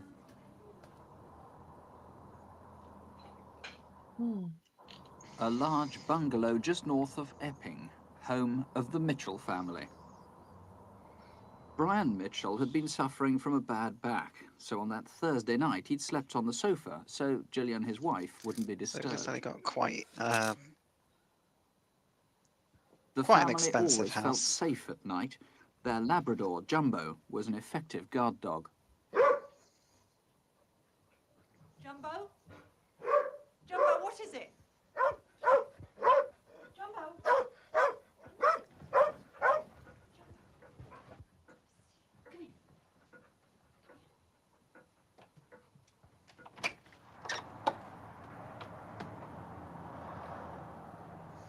There's nobody there.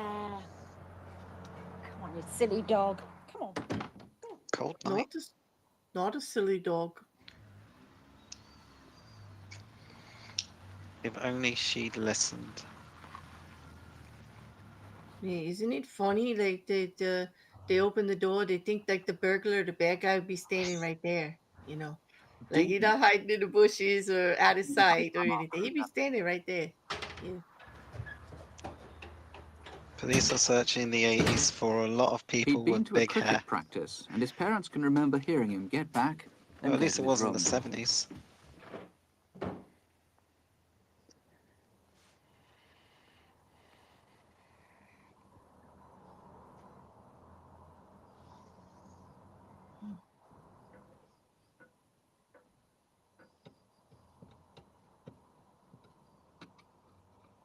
Brian Mitchell himself recalls the events that followed.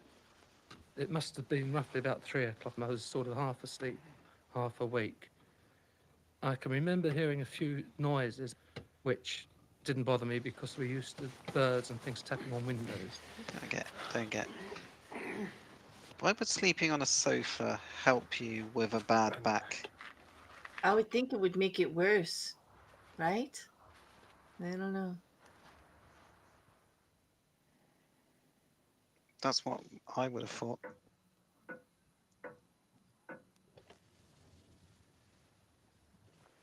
Suddenly I sort of half woke up and I saw silhouettes against the window.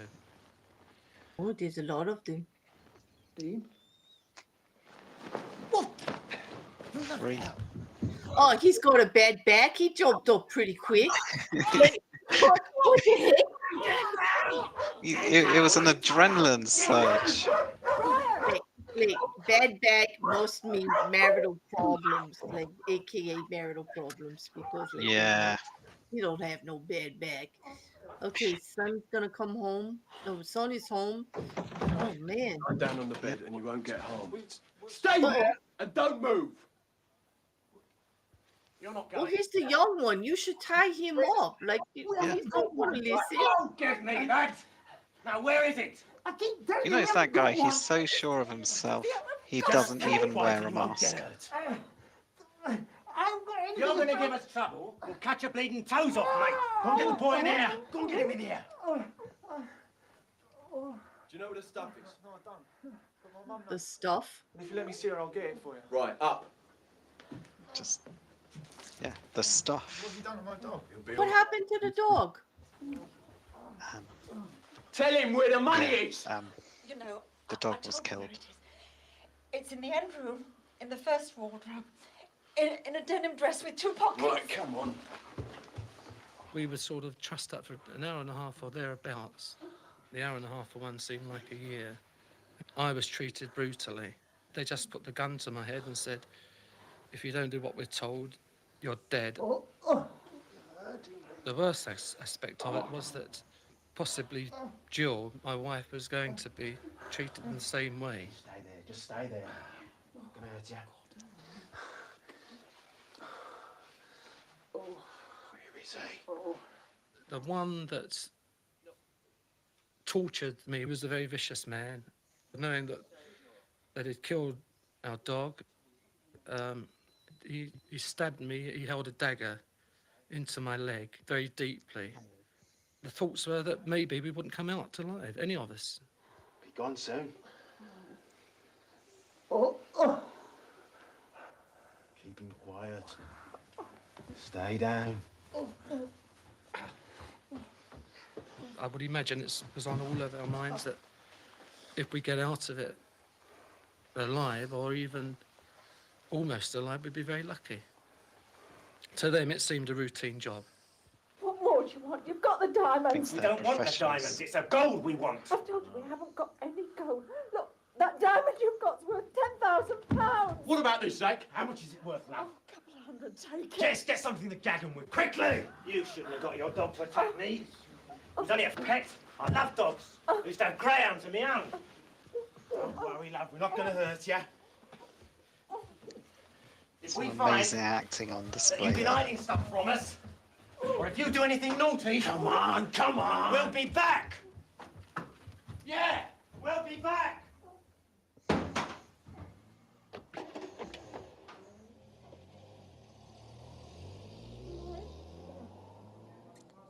Terrifying for the family, Derek has.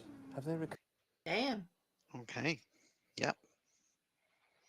So quite a brutal burglary there. Where in the reenactment, they talked. They mentioned the name. I'm wondering. They were looking for something specific. Yeah. Well, they seem to think there was gold in the house, but the family was saying they didn't have any. Right. So Yeah. It's very odd. There so was it doesn't look like they'd cased the property particularly well. no, but there's like so many of them. What are there? 3 or 4? I think 4, right? No, it's There's 3. 3 of them, right? The 2, and then the one running around the room with the guy, the younger one. Yeah. It's custom mismatch. Bother wearing a mask. Yeah. Ah, man. I think maybe they're caught basically because of how the young one was acting. He's the one that said the name. He was acting a little weird. He let the young guy see his face. Everybody see his face. Spoke to him directly as if he knew him. I wonder if it was a schoolmate or a job mate, like somebody he knew. Like maybe he was talking out of turn about how well off his parents were or some investment his father made. You know how Greyhounds. maybe, maybe. I don't know. I'm hoping they were caught because they were kind of bold.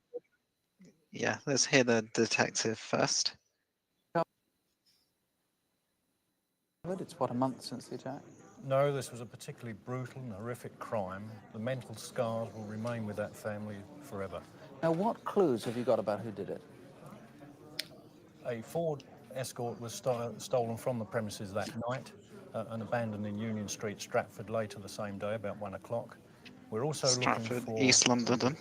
A driver of a Ford Cortina estate car that was seen driving past the premises about 4:30 a.m. that morning. So somebody owned that estate car, and you want to find whoever dumped the red car in East London. Indeed, yes. Okay, now they stole a good deal of property. There's a little of some of the stuff you've got here, which is similar. Describe what it is, can you? Yes, the statuette is of a Viking. This is one of a pair. The stolen item is exactly the same type of figure, holding a sword. Then we have some commemorative plates, very similar in design to those here. That's Victorian porcelain. Again, collection. Victorian porcelain, but slightly larger. Right. And then we have a water set. That's a chamber which pot. This is the potty. For obvious reasons, they left the potty. But there is a water jug of the very similar design to this. And what about descriptions of the three assailants? There were two masked. One was black, male up to about 30 years, very strong. His name, we believe, was Zach or Zaki. He was the sort of restraining influence on that party that night. Right. Then there were two others. The two others. One was white, masked, about 30 years of age, 5'9". Is this the guy who said he owned greyhounds once? That's right. He referred to greyhounds. And then there was one other. Greyhounds. One other. His name was Jess or Jesse, younger, 22. His hair was particularly distinctive in as much that it was loosely wavy. See, and another curly-haired man. was growing out. All right, Derek Cass, thank you very much. If you know anything, please call in confidence. Doesn't matter whether you're on the level you're not or not yourself. There's a reward. Here's the number: 01811 8055. Or if you. Okay, so what do you think? I'm hoping they were caught. I mean, they have a guy's name. They have the other one's name. There's such a mishmash for a gang. Like, they're so different. Yeah. They would be striking that people would have saw them talking or being together. Probably workers met through work or some kind of association like that.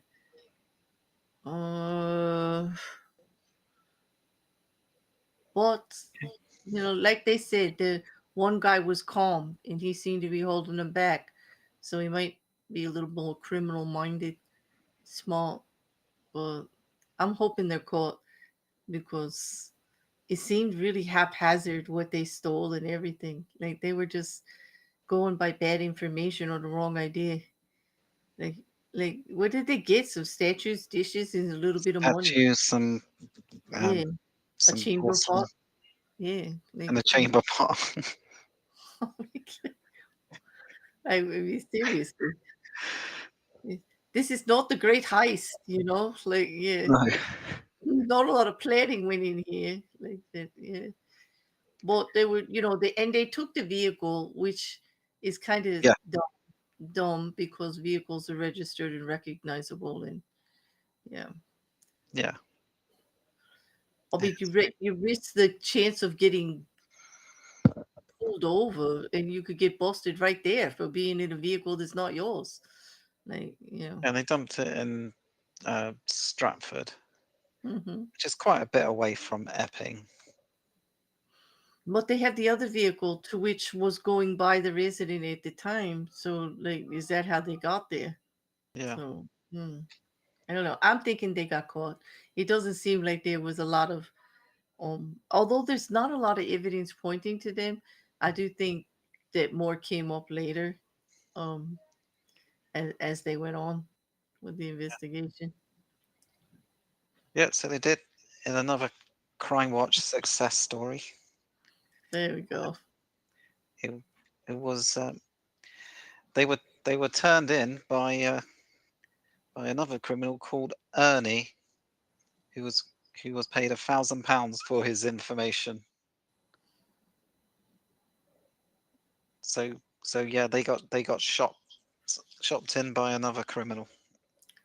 Oh, Ernie might have been left out of the heist. Okay. Yeah, maybe. Bitter Ernie. Mm. The three villains got sentenced ranging from 9 to 14 years. There you go. From 8, rather. From 8 Years to 14. 14 years. There you go. All right. And Ernie got himself £1,000. There you go. Yeah, so I guess they're wrong. I guess crime does pay. Or knowing about it anyway. If you have information on it. Roman Essex directly, that's Harlow 29500 0279 29500. And if you don't have a telephone or you can't get through, do drop us a line. Here's the address: So Crimewatch that was the UK, last BBC TV case on here, Centre, so I'll just London let W12 8QT. Sue Ring and number is Nick easy to give remember. their We're going to be here all evening. give their Please do raptures. ring if you think you might be able to help in any way, however small. In fact, as always, we'll be back to tell you what develops in about an hour and a half from now. That's Crimewatch UK update here on BBC One at about 11:35, directly I've after already the done film. the updates. If you can't stay up till then, don't please have nightmares. Violent crime is much rarer than newspapers and TV might lead you to imagine. You're much more likely to hurt yourself as I did in a mundane skiing accident. So take care and do sleep well. If you can help tonight, please do ring us. We'll be waiting for your call. For the moment. Good night. Yeah, so that was it. I do like how Nick always tries to give a little reassuring message at the end. Oh, that's always positive. That's nice though. Despite everything they show, it's not as bad as all that. No, it's I like the whole premise of it, like, asking the public to contribute to solving, because they do have more information usually. In how it's always something simple that can lead to more information somewhere in a case. Yeah. And Like I think in America, I'd say maybe the closest you've got is like unsolved mysteries. we have unsolved mysteries. We do documentaries on a lot of unsolved. We also had I forget his first name, but Mr. Walsh for missing kids, and they would put on the FBI's Most Wanted and put out all of the events, pretty much like this. Everybody involved with it, all the information that they have, and put up a reward or an 800 number to contact. Yeah. It's very common here that they do that with larger cases. We had the Gilgo Beach serial killer for the longest time. We've always had a task force assigned to that in an 800 number, and for information. But people don't still get to talk about it. We've got a whole missing persons network that's international now. You guys have one also, and now we have the international one that links us all together. But you don't have a show that deals with the theft of hairspray. The hairspray. Yes. Yeah. Well, they could be, because we're all linked together, mostly because unfortunately one of the largest crimes right now that affects us all internationally is human trafficking, whether it be children, women, or people for work, into international, bringing on for forced labor or other atrocious crimes. That's why the missing persons databases have been all connected together to help eliminate some of this stuff. But it's harder to get away with crime, I think, these days. But crime is more prevalent. I think you have to be a lot more careful if you're going to commit a crime these days, because we've got DNA, because we've got CCTV. I think that's why there's more a trend towards non-violent and non-physical crime, because it's is a little easier to get away with these days. Physical crimes, there's a lot more ways to get caught now. Yeah. especially with the changes in being able to do cellular data, GPS systems. Your phone tracks everywhere you go. Like, you really have to think things out if you don't want to Yeah. get caught. But even just turning your phone off specifically from like location trafficking and all, based on when you do it Yeah. and when the crime is committed. I've actually seen cases where that was used against the defendant because they turned off their location devices the day before their partner went missing, and then didn't turn it on again until 3 days after, and then also removed all the cameras from the home that were there like the day before, and then magically disappeared, and the walls were fixed the day of. Like, that was all used against them, even though they didn't have the evidence of the tapes or the phone location. They used the fact that it was missing against the alleged criminal, and it worked, and he was convicted of murder. Yeah. Say thank you to Scott. She said the hosts were he said the hosts were wonderful as usual and not at all disco. Thank you. We don't want to be Yeah, we disco. don't want to be disco. It's true. We're disco repellent. Yes. Exactly. Yeah. No. Although I was worried with all that hairspray showing up. Like, Yeah, that's true. That would have been disco if we'd had to get involved with that. yes, like Scott said, they're looking for in the 80s for a lot of people with big hair, which is a big thing in Jersey in the 80s. Like, yeah. And a little bit farther than the 80s, Jersey didn't give it up for a while. It's bad. Okay. But this was fun. Yeah. This was fun. Glad you enjoyed it.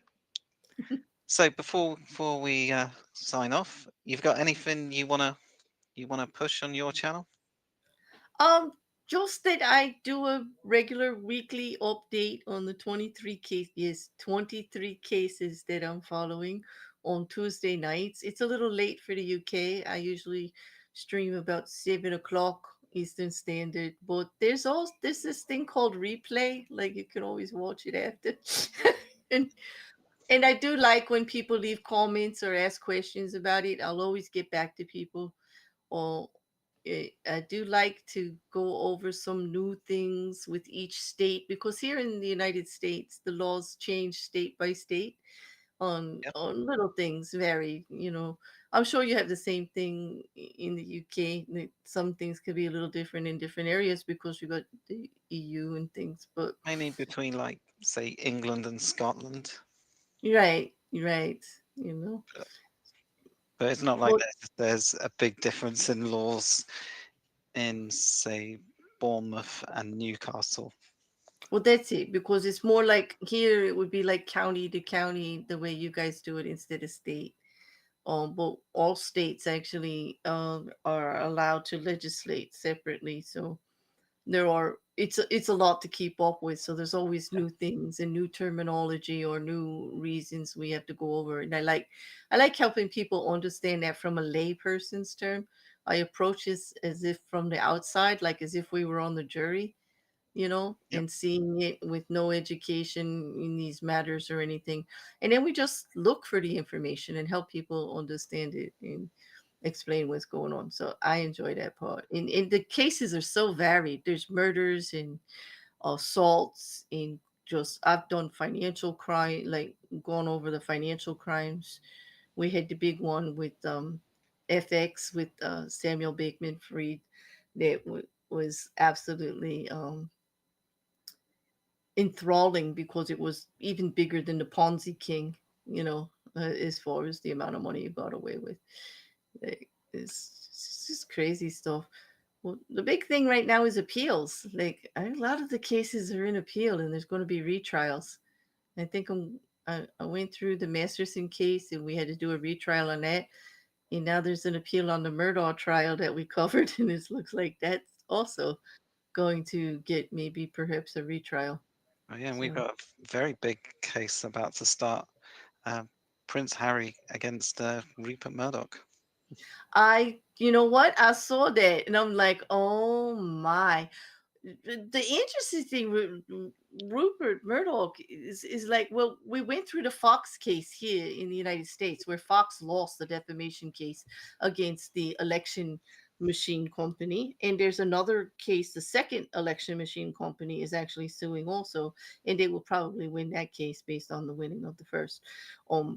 But Rupert also had his little problems going on with trying to change his trust to eliminate the rest of his kids so they couldn't make decisions, and that just failed. He's not on a winning streak lately. This is bad. I mean, Harry kind of picked the right time to go for him because he's on the down swoop there. He's lost quite a few cases.